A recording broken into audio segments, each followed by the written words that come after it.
Hello everybody. The young Indians के इस नए एपिसोड में उन करोड़ों युवक युवतियों का स्वागत है जो कुछ जीवन में बनना चाहते हैं, कुछ सीखना चाहते हैं, कुछ समझना चाहते हैं, कुछ पढ़ना चाहते हैं। और स्टार्टिंग में मैं आपको रिमाइंड कर दूं कि इंग्लिश न्यूज़पेपर आपके घर में ना आता हो तो सब्सक्राइब कर दीजिए। हर एक की नॉलेज ही बढ़ती है इससे। और आज शुरुआत करते हैं कि हल्की छोटी सी कॉमेडी से। It's comedy of very few seconds. So let's laugh first and then proceed.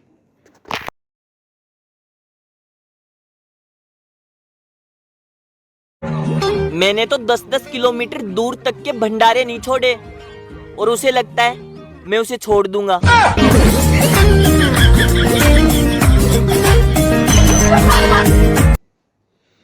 तो ये थे दिल्ली से, सॉरी कोटा से मिस्टर अनूप अग्रवाल। कभी कभी अच्छा हंसाते हैं, अच्छी कॉमेडी करते हैं। यूट्यूब पे एक चैनल है, इसका नाम है पुरानी दिल्ली टॉकीज़। पुरानी दिल्ली टॉकीज़ बोलेंगे इसको। वो अच्छी ऐसी छोटी छोटी स्टोरीज डालते रहते हैं।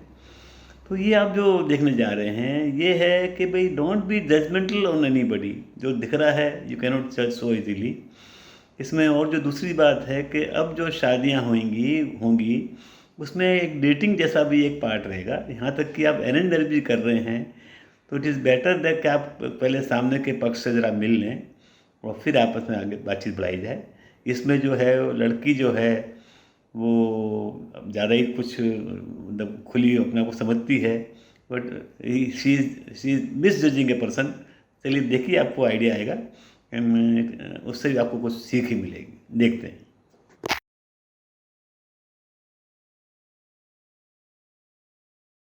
Hi, Ritika, right?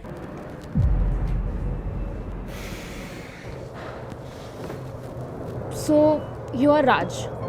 जी, वैसे आप तो फोटो से भी ज़्यादा सुंदर हो। Really?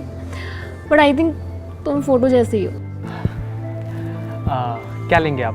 चाय, कॉफ़ी या फिर कोई shake? Strawberry shake. Okay. Ganesh, यार एक स्ट्रॉबेरी शेक और एक मसाला चाय, ठीक है? हाँ, थोड़ी सी कुकीज़। ओके। तुमने उसे यार बोला। जी हाँ, क्यों? You know what? इंसान के दोस्त और उसके हैबिट्स उसके बारे में सब कुछ बता देती है। अच्छा जी, जैसे कि ये कि मुझे समझ आ गया है कि आज मेरा 9 to 5 जॉब करने वाले के साथ टाइम वेस्ट होने वाला है। तो आपने जज कर लिया? ऑब्वियसली। आई मीन तुम मुझसे मिलने आ रहे थे तो एटलीस्ट कुछ क्लासी पहन के आते। फॉर्मल्स में आने की क्या ज़रूरत थी? ऐसा लग रहा है कि तुम किसी जॉब इंटरव्यू में जा रहे हो। ओह, सो इतने से वक्त में और क्या क्या जज किया आपने? जैसे कि ये कि तुम पक्का किसी सरकारी स्कूल से पढ़े होगे और कॉलेज में तुमने किसी छोटे मोटे शहर से किया होगा, राइट? रितिका, मुझे लगता है कि हमें पहले बात कर लेनी चाहिए, वरना आप तो ऐसे गलत जज करने लगोगे। अरे नहीं नहीं नहीं, गलत तो मैं पहले समझ रही थी जब मैंने कैफे का नाम सुन के सोच लिया था कि लड़का क्लासी होगा और वेटर दोस्त है तो ऑब्वियसली बिल में भी कंसेशन मिल जाएगा, राइट? एक सेकेंड, तुम हंस क्यों रहे हो? हंसना तो मुझे चाहिए ना, जो मेरे पेरेंट्स ने बिना कुछ सोचे समझे इतने बड़े क्लास डिफरेंस के बावजूद भी मुझे तुमसे मिलने के लिए भेज दिया। ओके, तो रितिका एक काम करो, आप अपनी मॉम से दोबारा बात कर लो, फिर मैं कॉल लगाता हूँ। हेलो, हाँ आंटी जी नमस्ते। हाँ, वो रितिका आपसे बात करेंगी जी, ये लीजिए। You can't even afford iPhone. Yes, mom.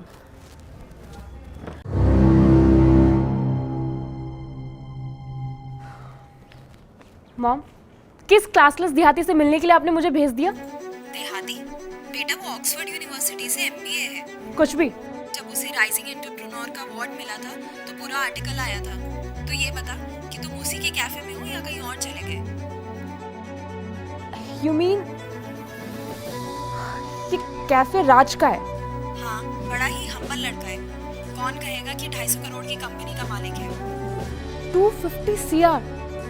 Mom, आपने पहले क्यों नहीं बताया इस बारे में? अरे उसी ने मना किया था। बोला आंटी सब आप बता दोगे तो हम दोनों क्या बात करेंगे। चलो यू कैरी ऑन, मैं रखती हूँ। Shit.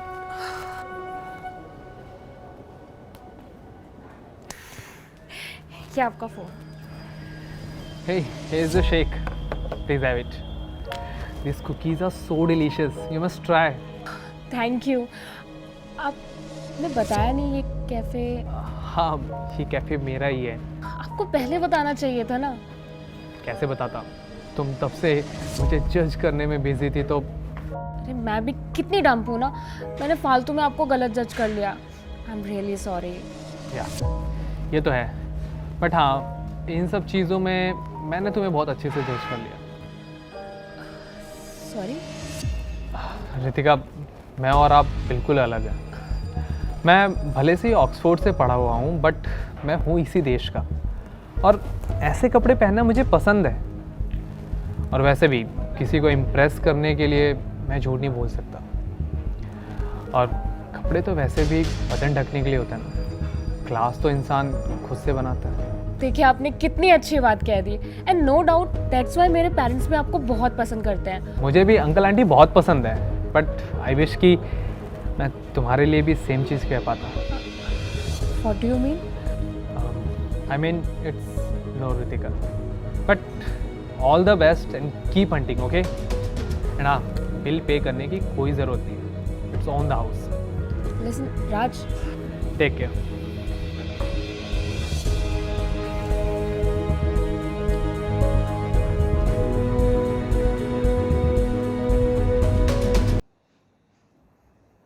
अगला वीडियो भी यूट्यूब से ही है।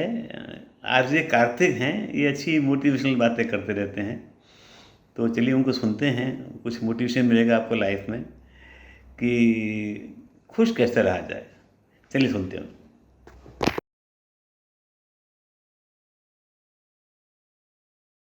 किसी ने बड़े कमाल की बात कही है कि अगर जीवन में खुश रहना है तो पैसों को जेब में रखिए, दिमाग में नहीं।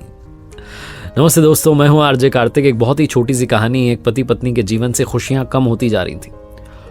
उन्हें इस बात की चिंता होने लगी कि हम पहले की तरह खुश नहीं रहते हैं, हमारे जीवन में तो अब खुशियां बची नहीं हैं। तो उन्हें किसी ने कहा कि पास में एक महात्मा जी आए हुए हैं, आप उनसे जाकर के मिल सकते हैं, वो हर समस्या का समाधान बताते हैं। ये गए, जाकर के अपनी बात रखी महात्मा जी के सामने कि हम अब खुश नहीं हैं, पहले बहुत खुश थे जब नई नई शादी हुई थी, अब हमारे जीवन से खुशियां कम होती जा रही हैं। महात्मा जी ने कहा बहुत आसान है, बहुत आसान है। आप एक काम कीजिए, आप घूमने के लिए चले जाइए, थोड़ा आपको समय मिलेगा। दूसरी बात, जब आप घूमने के लिए जाएं तो ऐसे किसी कपल को ढूंढना शुरू कीजिए, ऐसे किसी जोड़े को ढूंढिए जो संपूर्ण रूप से खुश है, और उनके कपड़े का एक छोटा सा हिस्सा लेकर के आइए और अपने पास में ला करके रख लीजिए आपके घर में। उसके बाद में आपके जीवन में खुशियां लौट आएंगी। ये जो कपल था बड़ा खुश हुआ। इन्होंने कहा क्या बात है, बहुत ही आसान सा फॉर्मूला है, चलते हैं घूमने के लिए। तो इसी बात पर थोड़ा घूम के आएंगे। तो घूमने के लिए निकल गए, अपने स्टेट में पूरा घूमे, अपने राज्य में। वहाँ कोई इन्हें ऐसा कपल नहीं मिला जो संपूर्ण रूप से खुश हो। दूसरे राज्य में गए तो वहाँ की जनता ने बताया कि हमारे यहाँ के राजा रानी बहुत खुश रहते हैं। ये गए राजा के दरबार में, जाकर के राजा को प्रणाम किया और कहा कि क्या आप खुश हैं? राजा रानी ने कहा हाँ हम खुश हैं, कोई कमी नहीं, आप देख रहे हैं इतना बड़ा महल है, सब कुछ अच्छा है, सब खुश है हमारे राज्य में। तो इस कपल ने सवाल किया कि क्या आप संपूर्ण रूप से खुश हैं? तो राजा रानी का चेहरा थोड़ा सा उदास हो गया। उन्होंने कहा संपूर्ण रूप से खुश तो नहीं है, क्योंकि हमारी कोई संतान नहीं है। इस बात का हमें मलाल रहता है कि हमारी कोई संतान नहीं है, लेकिन ठीक है, ये प्रजा ही हमारी संतान है। फिर से थोड़ा उन्होंने मुस्कुराने की कोशिश की। इस कपल को वहां से निराश हाथ लगी। उन्होंने कहा भाई ये खुश नहीं है, ये वहां से चल दिए। घूमते रहे 15-20 दिन बीत गए। किसी और शहर में थे तो वहां किसी ने कहा कि हमारे यहाँ एक बड़े बिजनेसमैन है, सेठ जी हैं, उनकी कोठी है बहुत बड़ी सी, सेठ जी सेठानी जी खुश रहते हैं। ये गए उन सेठ जी के बंगले पर और जाकर के मिले। जाकर के देखा, सबसे पहले तो बच्चे बहुत सारे दिखे, 4-5 बच्चे थे। इन्होंने कहा चलो इनके संतान है, कोई टेंशन नहीं, बड़ा सा मकान है, बिजनेस चल रहा है, ये तो खुशी होंगे।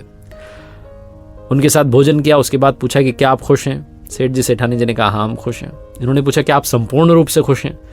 तो सेठानी जी थोड़ी सी टेंशन में आ गई। उन्होंने कहा नहीं, हम कंप्लीटली हैप्पी तो नहीं है, इतने सारे बच्चे हैं, इनकी लड़ाइयाँ सुलझाते रहते हैं, दिन भर इसी में निकल जाता है, हमारे लिए तो लगता है कि बस अब यही जीवन हो गया है, बच्चों की लड़ाइयाँ सुलझाते रहो, इन्हीं में सारा समय बीत जाता है, इसलिए पूर्ण रूप से खुश तो नहीं है। ये वहां से भी उदास निराश होकर के चले। इनकी यात्रा चलती रही। एक सुनसान जगह पर पहुंचे, जहां देखा कि एक छोटा सा खेत था, उसमें फसल लहला रही थी। इन दोनों के चेहरे पर खुशी आ गई कि इस सुनसान जगह में भी जो खेती कर रहा है वो तो खुश होगा ही। गए, जाकर के देखा तो किसान जो था वो खेती के बाद ब्रेक लेने वाला था लंच का, और वो लंच ब्रेक में एक पेड़ के नीचे आकर के बैठ गया। दूर से उसकी पत्नी और उसकी बच्ची आ रही थी साथ में भोजन लेकर के, तो उन्हें लगा ये जो परिवार है, छोटा सा परिवार, बहुत खुश है। ये गए जाकर के उनसे बातचीत की, उनके साथ भोजन किया। फिर इन्होंने अपना सवाल किया कि क्या आप खुश हैं? किसान ने, उसकी पत्नी ने कहा हाँ हम खुश हैं। फिर उन्होंने कहा क्या आप संपूर्ण रूप से खुश हैं? उन्होंने कहा हाँ हम संपूर्ण रूप से खुश हैं, हमारे कोई टेंशन ही नहीं है, ऊपर वाले ने जिस हाल में रखा हम मस्त रहते हैं। इस कपल को और क्या चाहिए था? जवाब मिल चुका था कि हाँ हम संपूर्ण रूप से खुश हैं। तो पति ने पूछ लिया किसान से कि क्या आपकी शर्ट का एक छोटा सा टुकड़ा मिल सकता है, हमें लेकर के जाना है, किसी ने हमें उपाय बताया। तो किसान हंसने लगा, कहने लगा अगर तुम ये शर्ट का टुकड़ा फाड़ के ले जाओगे तो मैं कल क्या पहनूंगा भाई। इन्हें समझ में आ गया कि ये किसान भी संपूर्ण रूप से तो खुश नहीं है। बहुत छोटी सी कहानी है, लेकिन सार ये है कि कंप्लीटली अगर आप हैप्पी रहना चाहते हैं, कभी नहीं हो सकता है। हैप्पीनेस जो है बहुत छोटी छोटी चीज़ों में, बहुत छोटे छोटे पलों में होती है। हम बड़ी खुशी के पीछे, संपूर्ण रूप से खुश होने के पीछे दौड़ रहे होते हैं और जो अभी खुशी है उसे भूल जाते हैं। इस कहानी को याद रखिए और हर पल में मुस्कुराते रहिए। एक बार फिर से वही बात जो अक्सर आपसे कहता हूं, ऊपर वाले के आशीर्वाद, अपनी मेहनत और अपनों के प्यार के साथ कर दिखाओ को जैसा कि दुनिया करना चाहे आपके जैसा। याद रखिए हर सोमवार सुबह 9:30 बजे मेरे साथ देखिए एक नई कहानी, और हर शुक्रवार सुबह 9:30 बजे मेरे साथ देखिए लर्निंग सीरीज का एक नया वीडियो।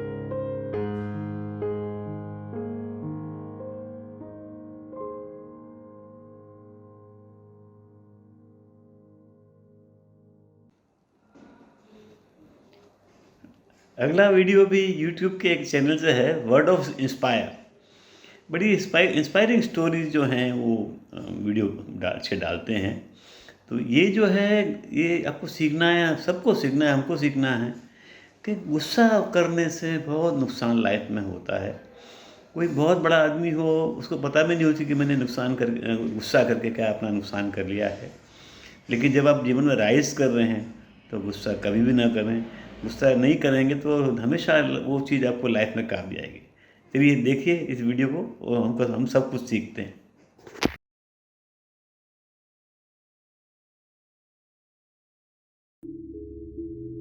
बहुत समय पुरानी कहानी है। एक राज्य में एक राजा रहता था। उस राजा में केवल एक ही बुराई थी, वो ये कि उसने 10 खूंखार कुत्ते पाल रखे थे, जिसका उपयोग वो लोगों को सजा देने के लिए करता था। और इसी कारण पूरा राज्य उस राजा से बहुत डरता था, और हर कोई बस इसी डर में रहता था कि उससे कोई गलती ना हो जाए। एक दिन राजा ने अपने मंत्री को एक कार्य सौंपा, लेकिन कार्य थोड़ा कठिन था, जिसके चलते मंत्री उस कार्य को करने में असमर्थ रहा। राज्य के अनुसार मंत्री से भी अब गलती हो चुकी थी, क्योंकि उसने अपने राजा के आदेश का पालन नहीं किया था। इसलिए राजा ने क्रोध में आकर यह घोषणा कर दी कि मंत्री को कठिन से कठिन सजा दी जाए। राजा ने घोषणा की कि मंत्री को कल सुबह उन कुत्तों के सामने फिंकवा दिया जाए। ये सुनकर मंत्री काफ़ी डर गया। घर आने पर मंत्री पूरी रात सोचता रहा कि किस प्रकार वह अपनी जान बचा सकता है। अगले ही दिन मंत्री को उस तहखाने में लाया गया जहां उन कुत्तों को पाला जाता था। मंत्री को कुत्तों के समक्ष डालने से पहले राजा ने मंत्री से उसकी अंतिम इच्छा पूछी। तो मंत्री ने कहा कि हे महाराज, मैंने आज्ञाकारी सेवक के रूप में आपकी 10 साल सेवा की है। मेरी मृत्यु से पहले मेरी आपसे केवल एक ही विनती है कि मुझे ये सज़ा आज से 10 दिन बाद दी जाए। राजा ने कहा, अगर तुम्हारे स्थान पर कोई और होता तो मैं ऐसा बिल्कुल भी नहीं करता, लेकिन मेरे मंत्री होने के नाते मैं तुम्हें तुम्हारी अंतिम इच्छा पूरी करने का अवसर देता हूँ। और राजा ने घोषणा की कि मंत्री को यह सज़ा आज से 10 दिन बाद दी जाएगी। 1 दिन बीता, 2 दिन बीते, और इसी प्रकार 10 दिन बीत गए। अगले ही दिन राजा ने आदेश दिया कि मंत्री को दरबार में पेश किया जाए, और थोड़ी ही देर में सैनिक मंत्री को दरबार में पेश कर देते हैं। मंत्री को पुनः उसी तहखाने में लाया जाता है जहां उन कुत्तों को बांध रखा था। मंत्री को कुत्तों के तहखाने में छोड़ दिया गया, लेकिन उन कुत्तों ने मंत्री को कुछ नहीं कहा, बल्कि उनके साथ खेलने लगे। राजा और वहां मौजूद सभी लोग ये नज़ारा देखकर हैरान हो जाते हैं कि यह कैसे संभव है। तो राजा ने मंत्री से पूछा कि ये कुत्ते तुम्हें खाने के बजाय तुम्हारे साथ खेल क्यों रहे हैं। तो मंत्री ने बताया कि हे राजन, मैंने जो 10 दिन की मोहलत आपसे मांगी थी, उन 10 दिनों का एक एक क्षण मैंने इन बेजुबानों की सेवा करने में निकाला है। मैं हर रोज़ सुबह इन कुत्तों को खाना खिलाकर और इनकी देखभाल करता था। ये कुत्ते जंगली और खूंखार होने के बावजूद भी मेरी इन 10 दिनों की सेवा को नहीं भुला पाए। परंतु मुझे खेद है कि आप एक राजा होकर भी मेरे 10 साल की स्वामी भक्ति को भूल गए हैं और मेरी एक छोटी सी गलती पर मुझे इतनी बड़ी सजा सुना दी। राजा को यह बात सुनकर काफ़ी बुरा लगा और उसे अपनी भूल का भी एहसास होने लगा। राजा ने तत्काल ही मंत्री को सजा से माफ़ कर दिया और अगली बार से ऐसी गलती दोबारा न करने का प्रण लिया। राजा की तरह ऐसे कितने ही लोग होंगे जो किसी के एहसान या किसी की अच्छाई को केवल उसकी एक गलती की वजह से भूल जाते हैं। ये कहानी हमें क्षमाशील होना सिखाती है। यह हमें बताती है कि हम किसी की 1000 अच्छाइयों या उसके गुणों की तुलना केवल उसकी एक बुराई या उसकी एक गलती से नहीं कर सकते।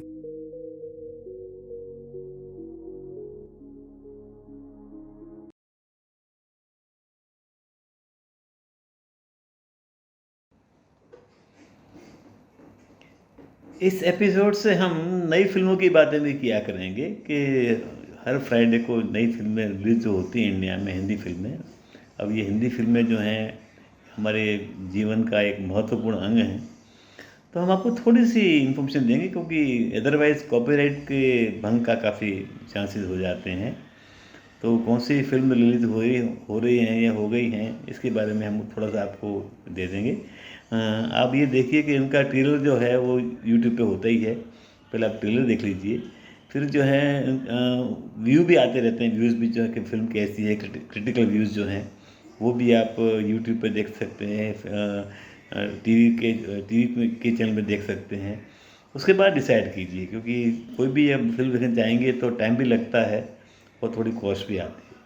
तो इस साल जो इस वीक में जो मूवी आई हैं, एक है जाने जान जिसमें करीना कपूर है, ये आप देख सकते हैं। दूसरी एक सुखी है जिसमें शिल्पा शेट्टी है। तीसरी है द ग्रेट इंडियन फैमिली जिसमें विक्की कौशल है, तो ये आप देख सकते हैं। उसके अलावा भी एक पूर्वांचल फाइल्स भी जो है वो भी आई है। तो पहले तो इनके यूट्यूब पे ट्रेलर देख लीजिए और उस पर से थोड़ा सा आपको आइडिया आ जाएगा। फिर टीवी पे और यूट्यूब पे चेक करते रहिए कि कैसे व्यूज़ आ रहे हैं, क्रिटिकल व्यूज़। फिर अपना मन बनाइए कि आपको कौन सी मूवी देखनी है। तो will try to improve on this subject every week, और जितनी हो सके आपको थोड़ी इन्फॉर्मेशन देते रहेंगे। अभी आपके इन चारों मूवीज़ के ट्रेलर जो हैं, और पोस्टर्स जो हैं वो हम इस चैनल में पुटअप कर रहे हैं, उन पर थोड़ा देखिए, फिर गौर कीजिए। चलिए मिलते हैं अगले एपिसोड में। Thank you for watching.